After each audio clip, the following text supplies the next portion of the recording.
Les étalons du Burkina ont été reçus ce matin par le président du Faso. C'est une première rencontre entre le locataire de Kosiam et l'équipe nationale de football. Rochmark Christian Kaboré a encouragé le 11 national qui doit affronter l'équipe de l'Ouganda après-demain au stade du 4 août.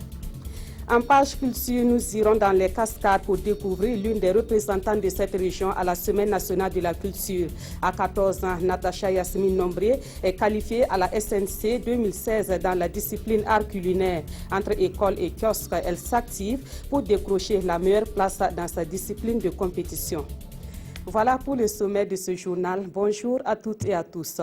Direction donc le palais de Kosiam où le président du Faso a reçu les étalons ce matin. Cette audience s'est tenue à 48 heures du match de l'équipe nationale de football contre l'équipe de l'Ouganda. Une occasion pour Rochmark Christian Kaboré d'encourager les étalons à toujours faire briller le drapeau national. Le point de cette audience avec Roger Kam et Lassina Stawadougou. Nous rapporterons en tout cas de notre côté tout notre soutien samedi. Puisque je serai moi-même au stade pour participer à ce match. Et je suis certain que Dieu le voulant, nous aurons la victoire. C'est l'information forte de cette première rencontre entre Rochmark Christian Kaboré et les étalons. Une audience entre le président du Faso et les étalons à 48 heures d'un match décisif face aux Cranes de l'Ouganda. À cette occasion, le chef de l'État a rappelé à nos ambassadeurs le rôle que chacun doit jouer dans son club et les valeurs qu'un étalon doit incarner. Les valeurs d'un footballeur, d'abord, c'est des valeurs d'intégrité, des valeurs de conscience qu'on a une responsabilité pour son pays. Parce que lorsqu'on est dans une équipe nationale, c'est plus que soi. C'est le peuple burkinabé que vous représentez. Et dans ce sens-là, je veux dire qu'on doit mettre tout son engagement et toute sa détermination à faire en sorte que nous puissions aller le plus haut possible. Des étalons qui mesurent le poids de la charge. C'est avec un grand plaisir qu'on est venu le féliciter déjà pour sa victoire et lui offrir un maillot de la part des étalons en lui promettant déjà de se battre et les uns pour les autres, d'être plus unis et plus combatifs. Après le résultat, ça vient encore quand on a envie et puis quand on se bat les uns pour les autres. Une photo de famille et la remise d'un maillot au premier capitaine des étalons pour conclure. Surpris de voir les étalons embarqués dans un car d'une compagnie de transport, le président n'a pas manqué de prendre les nouvelles du car des étalons. Quelle a été la réponse? Baptiste de Péchon. Les crises en milieu scolaire étaient le sujet d'une rencontre qui s'est achevée hier à Ouagadougou. Les différentes composantes du système éducatif ont été conviées à cette rencontre initiée par le réseau ouest-africain pour l'édification de la paix. Ils ont fait un diagnostic des crises et des violences dans le milieu scolaire au Burkina Faso avant de faire des recommandations à l'endroit des autorités. Paul David Bambara et Kadi Sanogo. La consultation nationale sur les crises en milieu scolaire a réuni autour d'une même table les élèves, les parents d'élèves, les enseignants, l'administration scolaire du public et du privé et les associations intervenant dans le domaine de la culture de la paix en milieu scolaire. 3 jours durant, les participants ont échangé sur la situation des crises dans notre système éducatif.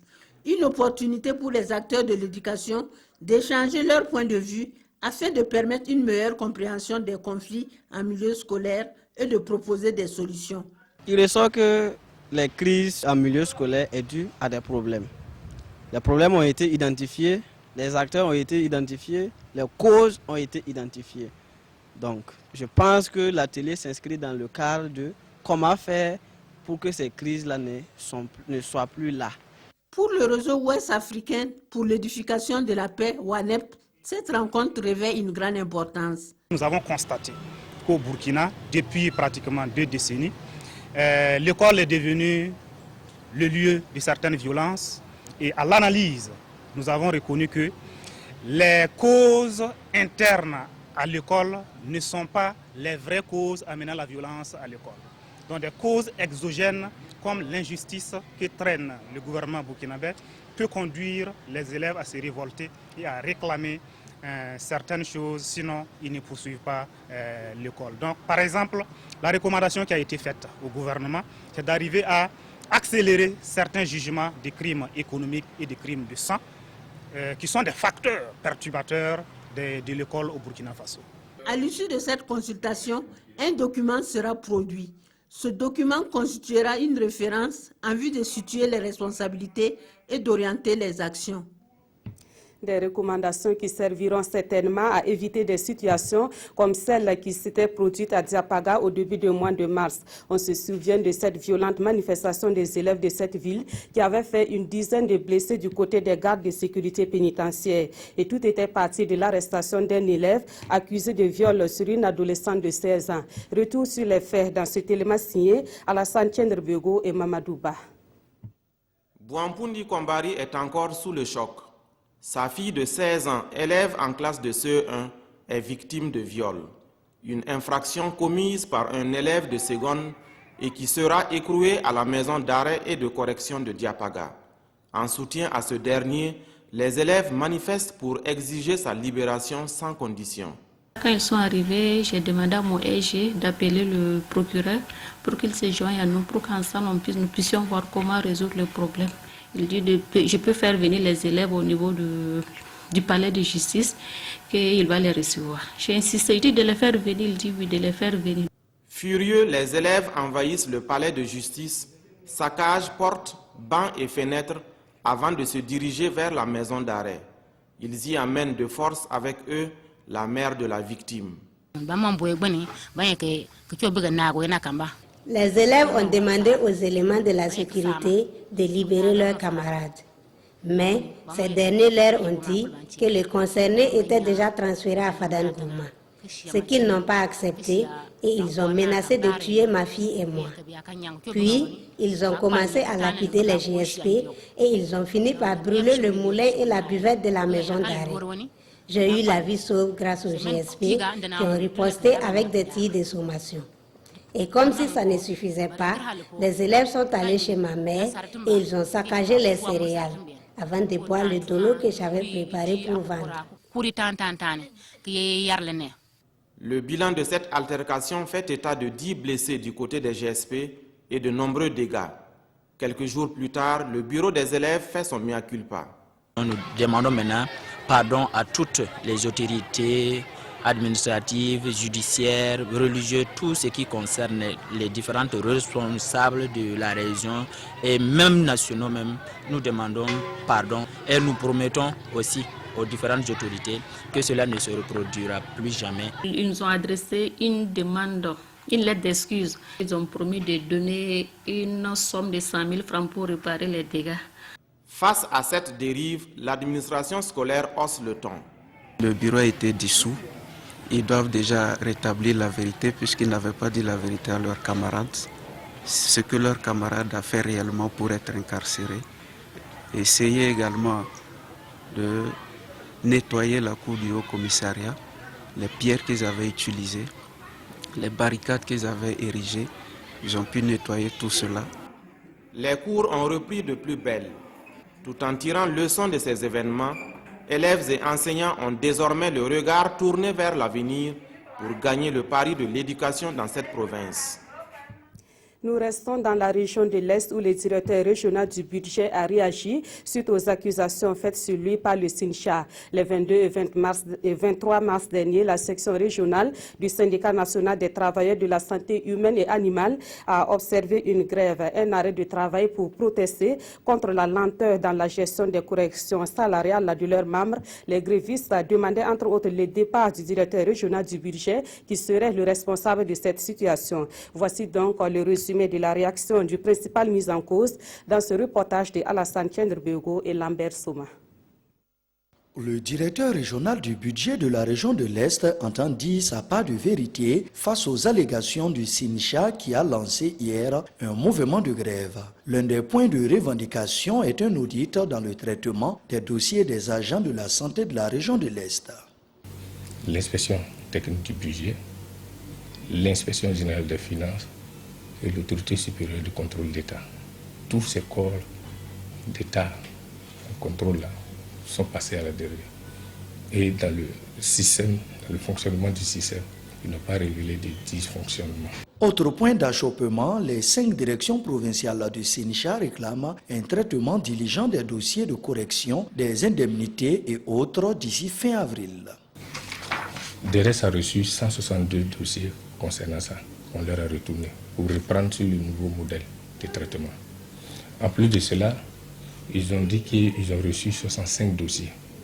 Donc ça fait 227 dossiers. Fort de cela, ils ont pris l'engagement de pouvoir traiter tous ces 227 dossiers-là d'ici fin avril.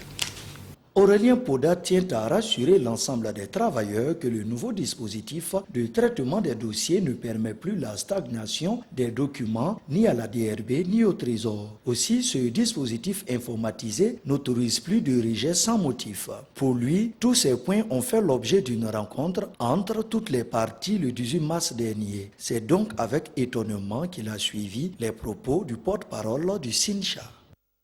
Autre point de l'actualité, à la faveur de la Journée internationale de l'eau, l'Office national de l'eau et de l'assainissement a ouvert ses portes au public. Le public a pu ainsi découvrir le centre des métiers de l'eau et la station de traitement de l'eau située au quartier Paspanga à Ouagadougou. À travers les deux structures visitées, l'ONEA œuvre pour une meilleure offre de services à sa clientèle.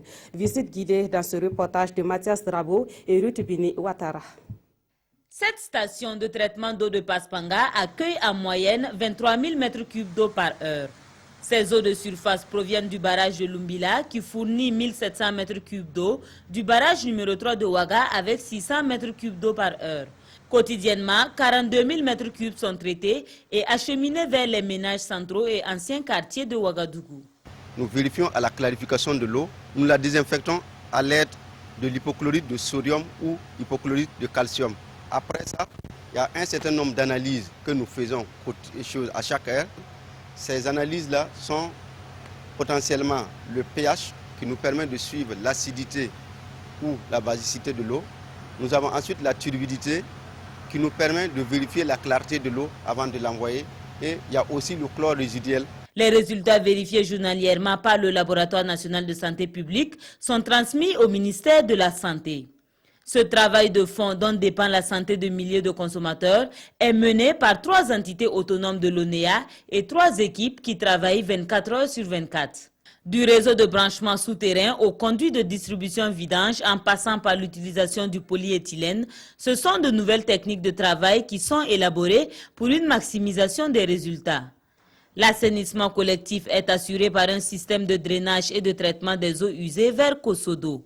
Le CEMO accompagne également les ménages pour la gestion des excrétas par la réalisation ou la réhabilitation de latrines individuelles ou collectives, de ville ou de campagne.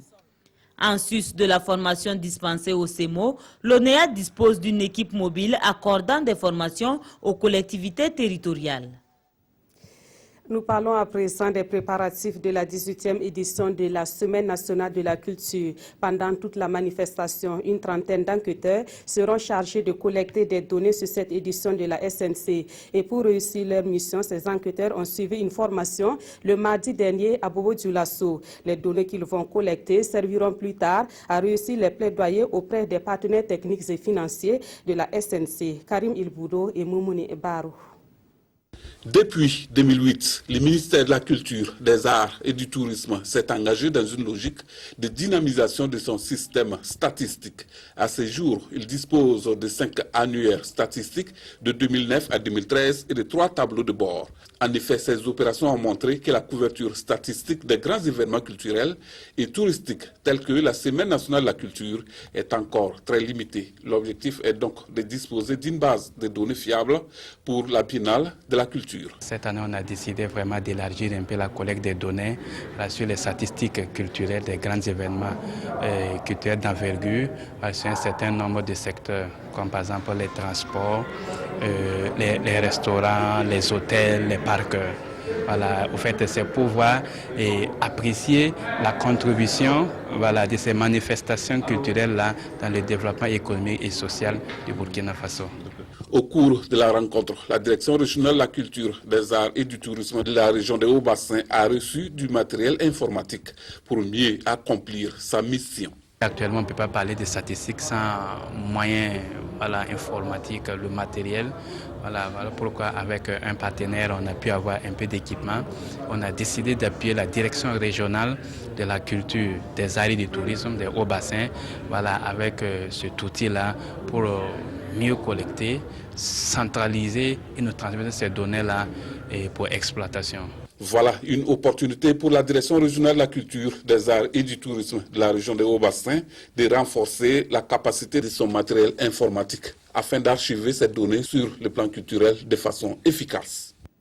Cap à présent sur les cascades pour découvrir l'une des représentantes de cette région à la SNC 2016. Elle s'appelle Natacha Yasmine Nombré, elle a 14 ans et elle est qualifiée dans la discipline art culinaire. Entre kiosque et école, Yasmine essaie de mettre les bouchées doubles pour décrocher la meilleure place dans sa discipline de compétition. Allons à sa découverte dans ce reportage de Bitibé Naon et Karim Sissi.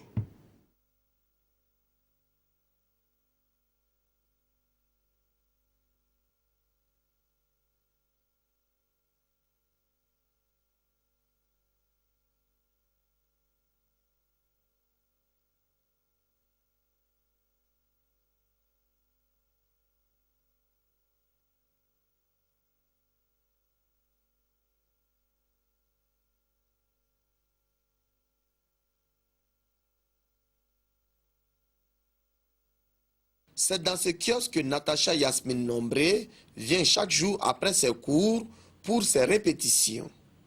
Qualifiée pour la 18e édition de la Semaine nationale de la culture SNC, cette jeune fille de la classe de 5e désire être au top avant le début des hostilités.